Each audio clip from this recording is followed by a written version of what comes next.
Si tu veux vendre tes créations en ligne avec un business en ligne, il te faut deux choses, c'est très simple. Il te faut du trafic et un site e-commerce. Cherche pas plus loin. Allez, fin de vidéo. Ciao, ciao. Je plaisante. Allez, nous allons développer un peu plus tout ça. Donc, on va parler du trafic et du site e-commerce. Effectivement, ces deux-là fonctionnent par synergie. C'est vraiment une combinaison obligatoire. C'est la base du business en ligne, du trafic, un site e-commerce. Le trafic va sur le site e-commerce et ça convertit en euros. Donc, il faut que tu saches que il faut que tu penses ça comme une multiplication et trafic fois e-commerce. C'est-à-dire s'il y en a un qui est égal à zéro, tu auras zéro résultat. Admettons, tu as beaucoup de trafic, tu as des réseaux sociaux qui sont très développés. Ça arrive sur un site e-commerce qui fait peur, qui est pas sécurisé, qui est pas sécurisant, qui donne pas confiance aux clients, qui est pas beau, qui est pas designé, plein de choses que je vais développer. Là, à ce moment-là, zéro. Tu auras beau avoir 3000 personnes qui viennent par jour, tu auras zéro vente. Dans l'autre sens, c'est la même chose. Tu as un site e-commerce qui est nickel, il est magnifique, il est parfait, il est très beau, il marche très bien, mais tes réseaux sociaux ne sont pas du tout développés. Tu n'as personne qui va arriver sur ton site, tes réseaux sociaux. Ton trafic n'est pas développé, du coup, tu n'auras pas de trafic sur ton site internet. Trafic égale zéro, résultat 0 euros. Donc, on va parler du trafic, comment le faire, et de son site e-commerce rapidement aussi rappeler un petit peu les bases d'un site e-commerce. Alors, on part sur le site e-commerce. Première chose que je vois souvent qui ne va pas, c'est que je vois beaucoup de sites qui sont des sites vitrines, mixés avec une boutique un peu e-commerce vite fait, mais souvent on arrive sur la page d'accueil, c'est voilà comment sont fabriqués mes produits, voilà mon univers, voilà mon parcours d'entrepreneur, comment j'ai commencé et tout. Beaucoup veulent raconter. En fait, c'est pas un délire de narcissique ou d'égocentrisme absolument, de raconter toute sa vie, comment on fait et tout, mais beaucoup veulent développer leurs avantages concurrentiels, c'est-à-dire pourquoi ils sont meilleurs artisans, pourquoi ils sont meilleurs créateurs, pourquoi il y a beaucoup de qualité chez eux, pourquoi tout ça, pour mettre en avant tout ça. Mais en fait, tout ça, ça saoule la personne qui arrive sur le site. Tu arrives sur le site, tu vois des pavés à lire sur l'univers de la personne, sur comment il est le meilleur artisan, comment il a fait pour en arriver là, avec quel... Là, on n'a plus le temps de lire des trucs comme ça. Donc, ces sites-là, un peu vitrine, où après, il faut chercher partout où est-ce qu'il y a des prix peut-être pour acheter. Là, tu as beau avoir les meilleurs réseaux sociaux du monde, personne n'achètera sur ton site, personne ne va te contacter. Donc, ces sites-là, c'est poubelle. Ensuite, d'autres problèmes que je vois aussi souvent, c'est je vais tout donner sur le design de mon site. Des typographies de fou, des fonds noirs avec écriture verte, et des trucs flashy, des trucs qui brillent, des fonds musicaux avec des vidéos.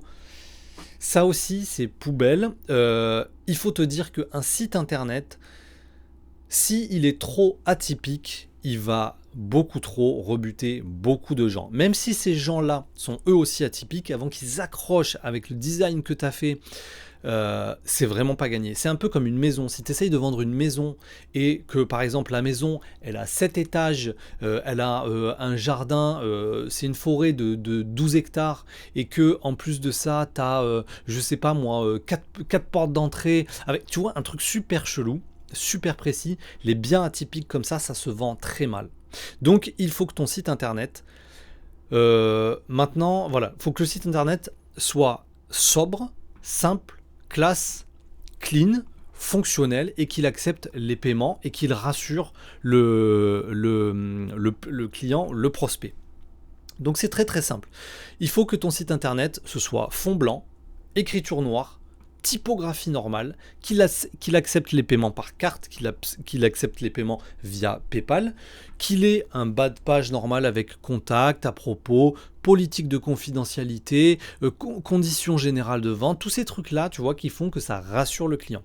Il faut aussi que ce soit un site, quand on arrive dessus, on sache que c'est une boutique e-commerce. Donc, tout de suite des catégories, des meilleures ventes, des stockages du moment, il faut des prix, il faut des ajouter au panier, il faut tout de suite quand on arrive dessus, il faut qu'on se dise ah là on est sur un site de vente, une boutique e-commerce sur laquelle on achète. C'est très important. Donc sobriété, sécurité, confiance et efficacité, c'est une boutique e-commerce. C'est ça qu'il faut pour un site internet. Regarde Apple, regarde Amazon, le site d'Apple, regarde le site d'Amazon, regarde le site de Nike. Il n'y a pas des trucs de fou, fancy, malade, avec des trucs qui brillent, des trucs qui clignotent, des machins. C'est simple, c'est sobre et ça vend par tonnes. Parce que les gens sont rassurés par quelque chose qui est rassurant, effectivement, mais t'es rassuré par un truc clean, net, simple et sobre. T'es pas rassuré par un truc avec fond vert, écriture rose, machin funky. Là, t'es pas rassuré, ta carte bleue, je te jure, tu vas pas la mettre.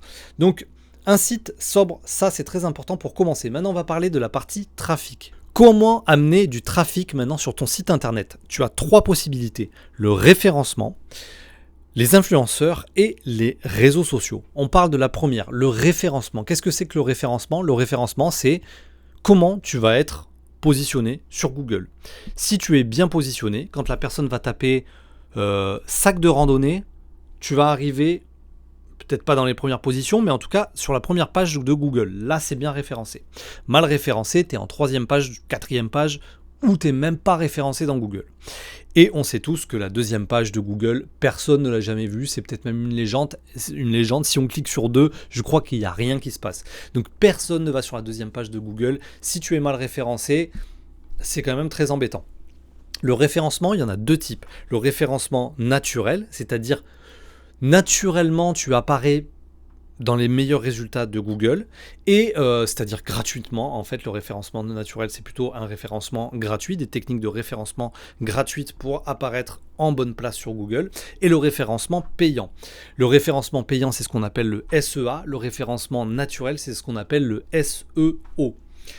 Très rapidement, le référencement naturel, pour faire très simple, sans partir sur des délires techniques, parce que c'est pas tout à fait mon domaine, et parce que j'ai un peu creusé, parce que ça m'a saoulé. En fait, il y a des agences qui font ça très bien.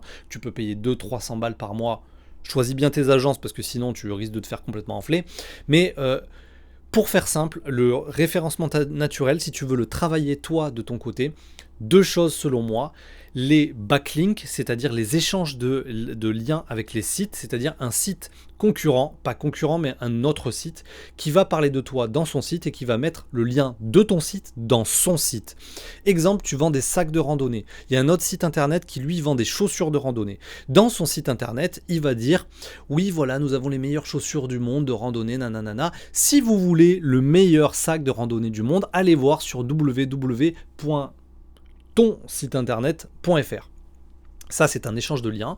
Tu peux contacter des sites comme ça qui ont des thématiques connexes à la tienne, et tu peux leur dire est-ce qu'on peut faire un échange de sites, etc., un échange de liens pour améliorer le référencement naturel. Voilà comment tu peux améliorer ton référencement gratuitement. L'échange de sites, et deuxième, c'est des articles de blog. Il faut que tu écrives des articles de blog sur ta thématique. Des articles. Comment on entretient ceci, comment on fait cela. Voilà, c'est ça un peu les articles de blog. Et ça, tu l'intègres ensuite à ton site internet, c'est-à-dire que voilà, tu mets boutique, ci et ça, et tu mets article de blog. Et là, les gens au moins pourront se renseigner un peu sur ta thématique, et c'est surtout que tu vas être beaucoup mieux référencé grâce à des articles de blog. Ensuite, tu as le référencement payant, ce qu'on appelle le SEA. Là, c'est très simple, c'est la pub Google. Tu donnes de l'argent à Google pour être bien placé. Quand tu tapes quelque chose, un mot dans Google, les premiers résultats qui apparaissent, il y a écrit sponsorisé à côté, c'est des entreprises qui ont payé Google pour arriver en première place. Donc ça, c'est quelque chose que tu peux faire aussi pour ton business. C'est quand même compliqué, hein. Pour tous ceux qui ont tenté les pubs sur Google, c'est leur l'UX, là, leur manière de créer les pubs et tout, les campagnes, les machins et tout, c'est quand même une vraie compétence à avoir. Et ensuite, en plus de ça, ça peut coûter des sous et ça peut ne pas t'en rapporter. Bon, il y a un vrai calcul à faire, il y a un vrai délire sur les pubs Google. Ça nécessite vraiment de faire appel à des gens qui s'y connaissent vachement bien en publicité. Tu peux faire tes tentatives toi aussi, mais techniquement, c'est vraiment galère. Tu vois le tableau de trucs pour faire tes pubs, je te jure que tu vas avoir un mal de cœur de malade. Donc, le référencement, on a terminé avec ça. le référencement naturel, tu fais des backlinks, des échanges de liens, et tu écris des articles de blog. Tu seras mieux référencé. Le référencement payant, tu payes à Google pour qu'ils te mettent en avant sur les produits que tu vends. Maintenant, deuxième possibilité d'avoir du trafic, des influenceurs. Alors les influenceurs, toi tu vois Nabila, la télé-réalité, les clashs, les meufs qui se tirent les cheveux, qui se truquent, les mecs qui font « Oh quoi, tu m'as parlé comment nanana ?» Ça peut être aussi tout autre chose que ça. Il y a des gens qui sont très connus sur les réseaux sociaux et pas seulement connus pour faire des télé-réalités catastrophiques. Donc, tu peux faire appel à des gens qui sont très connus sur Insta, sur TikTok, etc. et leur dire, ben voilà, admettons un grand sportif qui fait beaucoup de randonnée, tu lui dis, voilà, j'ai un sac incroyable, je t'offre un sac, je te file 500 balles, je sais pas, ça se monnaie, et tu portes mon sac, et le mec sur les réseaux sociaux va dire, ouah, j'ai un sac de randonnée trop bien, il est plein de poches, il est génial, etc. Allez sur tel site, contactez telle personne qui a ce site, qui a ce sac, etc. Et vous allez voir, c'est le meilleur sac du monde et tout. T'as compris le principe, les influenceurs. Troisième possibilité, c'est les réseaux. Les réseaux sociaux, ça, c'est ce que tu dois faire en permanence. C'est ton deuxième métier. Tu dois publier quasiment tous les jours, minimum 3-4 fois par semaine sur les réseaux sociaux pour amener du trafic en permanence sur ton site internet. Moi, depuis maintenant plus de 7 ans que je fais cette activité, c'est très simple. Si je publie, j'ai des ventes. Si, quand j'arrête de publier, je n'ai plus de ventes. C'est mathématique. Pour moi, tu dois publier sur Facebook, dans des groupes Facebook. Publier Facebook juste pour tes amis, et que tes amis voient ce que tu fais, ça on s'en fout. Donc Facebook, c'est pour l'utilité, c'est pour les groupes Facebook. Tu dois être sur Instagram et tu dois être sur TikTok. Oui, TikTok, t'as pas envie. Oui, TikTok, pour toi, c'est les jeunes qui disent n'importe quoi, mais TikTok, c'est l'avenir et c'est une source de business que tu dois absolument utiliser.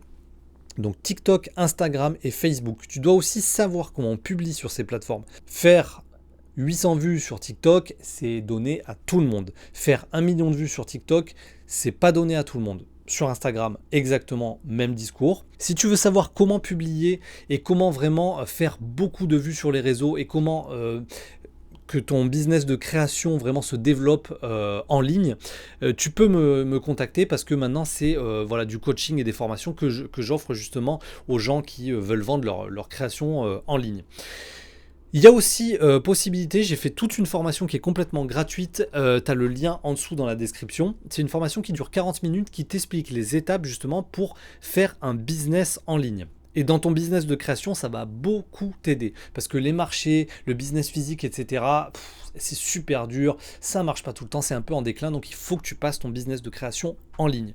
Donc tu peux cliquer sur le lien et tu auras ta formation gratuite, sinon tu peux me contacter pour voir un petit peu c'est quoi tes projets, ton business et trucs et tout, tchatcher un petit peu ensemble, tranquillement de ton projet. Donc les réseaux, juste pour terminer, tu as les algorithmes fermés, type Facebook, qui va montrer que ta publication à tes amis, ou alors sur les groupes. Mais là, c'est aussi fermé, c'est-à-dire que ça va montrer que aux gens du groupe. Tandis que Instagram et TikTok, ça, c'est des algorithmes ouverts, c'est-à-dire qu'ils vont montrer tout à tout le monde et n'importe qui. Et ça a beaucoup de force parce que tu vas toucher énormément de monde. Avec TikTok, tu peux faire des 10 000, des 20 000, des 100 000, des millions de vues sur une publication. Et je peux te dire que pour ton business, ça va t'apporter énormément de gens sur ton site internet. Donc, il ne faut pas se priver des réseaux sociaux. Voilà, c'était tout pour cette vidéo. Du coup, tu peux mettre un j'aime, tu peux laisser un commentaire sur ce que tu en penses, sur si tu as des sujets que tu voudrais que je développe, et surtout à t'abonner. Allez, à bientôt, gros bisous. À plus.